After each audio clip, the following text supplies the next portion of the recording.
Those who fail to plan are planning to fail absolutely describes my once great country, Nigeria. Reinventing Nigeria. If I ask, how many of you know that pipe-borne water was introduced in the area called Nigeria today in 1910? That's more than 100 years ago, with the establishment of federal water supply and subsequent construction of Iju Water Works. The same Iju Water Works that you know in Lagos was commissioned by Lord Lugard in 1915. And today, even with all the multiple boreholes of various houses, we are still drinking pure water, maybe sachet water. What if I tell you that electricity generation in Nigeria actually began in 1896 as the first Nigerian electrical power plant in the country was built that year? And that as far back as 1886, generators were already being used to provide electricity in Lagos. And that by 1898, electric street lighting was introduced in Lagos. And by March 1899, the electric light was running all night in European quarters in Lagos, even before cities like Munich in Germany. But today, our collective grid, they collapse our national grid like Ogbanje. And when some of us they enjoy 20 hours electricity supply a day, we'll think, say, we day heaven. You know? Even my little son once asked, why can't we tie all the generators in Nigeria, together so that we can have constant electricity supply? But my son no go understand. Anyway, who do us really? Not many people know that the development of telecommunications in Nigeria began in 1886 when a cable connection, which was established between Lagos and Colonial Office in London. And by 1893, government offices in Lagos were provided with telephone services, which was later extended to Ilorin and Jeba in the hinterland. And by 1920, the first telephone call was made from Nigeria to London, was made by Frederick Lord Lugard. But today, NITE is dead. And would they celebrate GSM and fight foreign companies for monopolizing the space? And yet British telephone is still in existence, despite the fact that they have GSM. At least many of us know this one. The first television station in the world, began broadcasting in 1928 in New York. And by October 31st, 1959, the government of Western Nigeria, broadcasted the first terrestrial television broadcast signal in Nigeria and in Africa through the Western Nigerian Television Services, which later was taken over by NTV in 1977 via a decree. And today, the same national television is struggling to be seen. What a shame. The first aircraft to land in Nigeria touched down in Maiduguri on the 1st of November in 1925. And by 1936, the country opened its first airport, which is the today Aminu Kano International Airport in Kano, followed by the Nigerian College of Aviation, which was established in 1964, and today fundaments for development are siphoned into private pocket. That's a country that had an airport as far back as 1936. The list plenty. Anyway, how do we know these things when history is no longer seriously taught in our schools? To imagine that the Nigeria of those many firsts is the same country today where money, is celebrated without sustainable means of livelihood. This still shock me. Where did we miss it? To the extent that kidnapping is now an occupation and fraud is celebrated in the open, that today you even have association of mothers of Yahoo.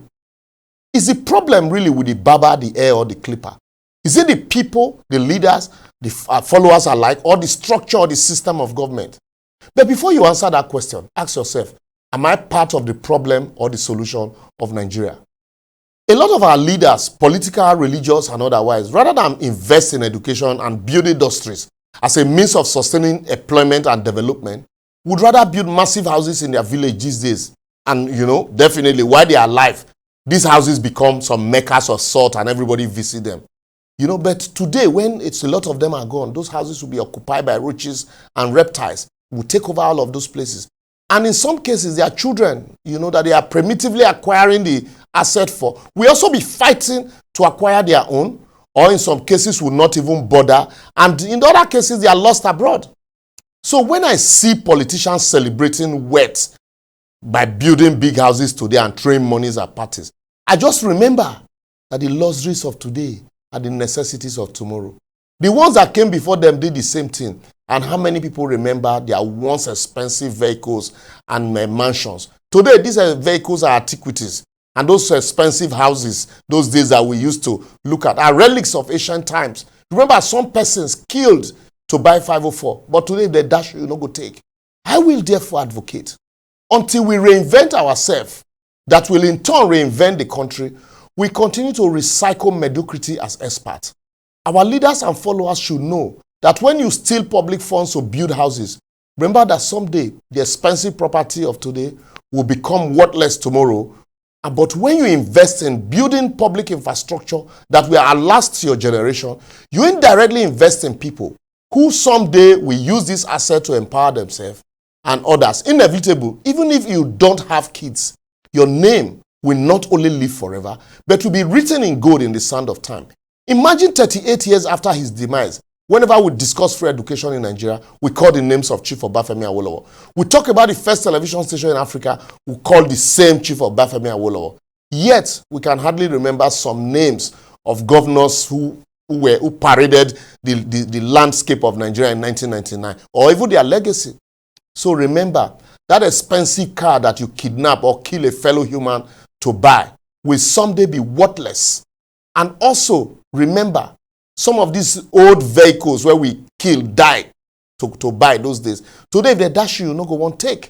And then also, that house that you are defrauding someone to buy will someday become a meeting room for reptiles and insects. I don't want to mention names, but you can easily remember there is nobody in Nigeria that you cannot remember one politician who once built a mansion in a village that today is worthless.